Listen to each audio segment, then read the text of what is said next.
Okay guys, so now we're gonna go through about system programming. So, if you watched my first video, you saw how to properly do system programming. And you saw that this was a pain to get off. So pop that off, take this little jumper over here, maybe, there we go. And you pop it on that, and now programming is on. Let me get to the programming section here. You'll have to deal with that buzzing for a little while. There we go. Okay, so when you're in programming mode, some buttons change. Panel silence button is to advance to a next option. Walk test is for previous option. Reset is your enter key.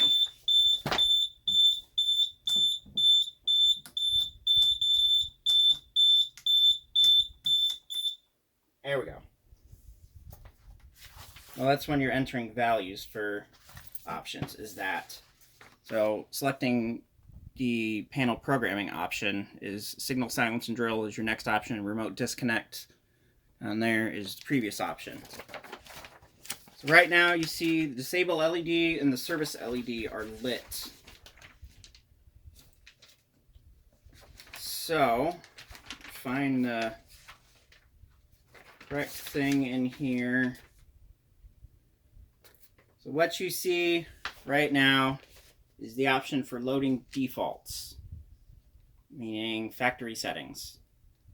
So the first line of LEDs there indicates what programming option you're on, and the second line indicates the value set. So the first line with the disable LED lit, it indicates that you're on the option to load defaults, and the second line with the service detector light on means no. We advance that to yes, ground fault turns on and service detector turns off. You can advance that back as well. Next option is to edit a passcode. I'm not going to do that because I don't really know the whole ins and outs of passcodes on this thing. It's not really explained in the thing other than passcodes with a dialer. Obviously, I don't need to worry about that because I don't have a dialer installed on this. So your next wrong one. So that's your next options with the supervisory light and the disable light on. Oh wait, no, I lied. It skips that, I think, if you don't have a dialer installed. So it skips that, and it skips the enable passcode option, and it skips panel operation mode. Right? Yeah.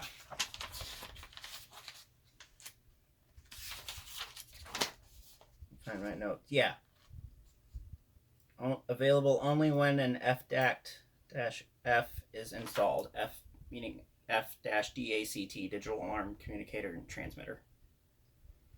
So now this option with the supervisory LED and the disable LED indicates whether you want reset and silence inhibition on. Right now it's set to none, which is the default. Go to the next option, ground fault LED lights up, and that means you have 1 minute where if the panel receives an alarm, you cannot silence it or reset it. You can't silence the signals and you cannot reset the panel. But we're going to leave that off. Next option, AC failure delay. So what that means is if you have batteries installed in the panel and your AC power to the panel gets cut, this gives you a certain amount of time before an AC failure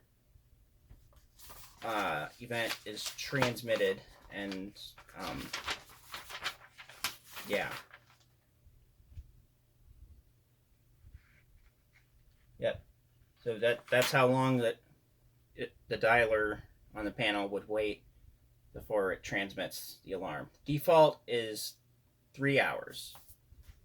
Now, if you have figured out already the LEDs on here show binary values.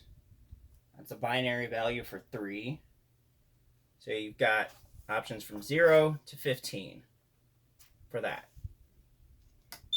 Next option is the water flow alarm delay. This is by the second, by 5 seconds actually. So 5 seconds times whatever binary value is on there. Let's see what it says about it in here. It determines how long a water flow switch must be closed before a water flow event is activated. And meaning water flow delay, not regular water flow. So you have choices from 0 seconds all the way up to 150 seconds. Which is, I believe, 2.5 minutes. Next option is disabling panel lockout. Let me go back here and see what this says. It says determines which control panel buttons are inoperable. So right now it's set to none, which is default. Your next option would be all, which for this means you cannot disable any indicating circuits, you can't disable any notification circuits, initiating circuits, notification circuits, and you cannot do the remote disconnect. The third option is IDC/NAC, which means you can't disable any zones and you can't disable any NACs. Then the fourth option is you cannot use the remote disconnect. Option 9 here, thing 9 is the finding peripherals. So if you have like relays set in here or installed, or if you have any annunciators installed, finding peripherals here automatically finds those. Then your final programming thing here is, well, actually, the 10th option would show for remote relay matrix multi-mode, but that would be only if you had those installed and if the panel had already detected those devices. So it skipped over to zone types. Now, this is where the enter key would come into play. So, initiating device, zone types, you have unverified alarm, which is what zone 1's set to, and zone 2 as well. You have a verified alarm, which means that the initiating circuit resets itself and then checks it again. If the device is still an alarm or still goes into alarm, then then the panel itself goes into alarm. Water flow delay, which we already discussed that. Regular water flow delay in supervisory, which means that if that device is tripped, panel won't go into alarm. It'll cause a supervisory event. This thing gets mad if you don't do anything for a while. Actually, we'll roll through them here. So, unverified alarm, verified alarm, water flow delay, regular water flow, supervisory water flow delay, supervisory water flow standard, regular supervisory, monitor, remote signal silence and drill, remote AC failure, and cross zone.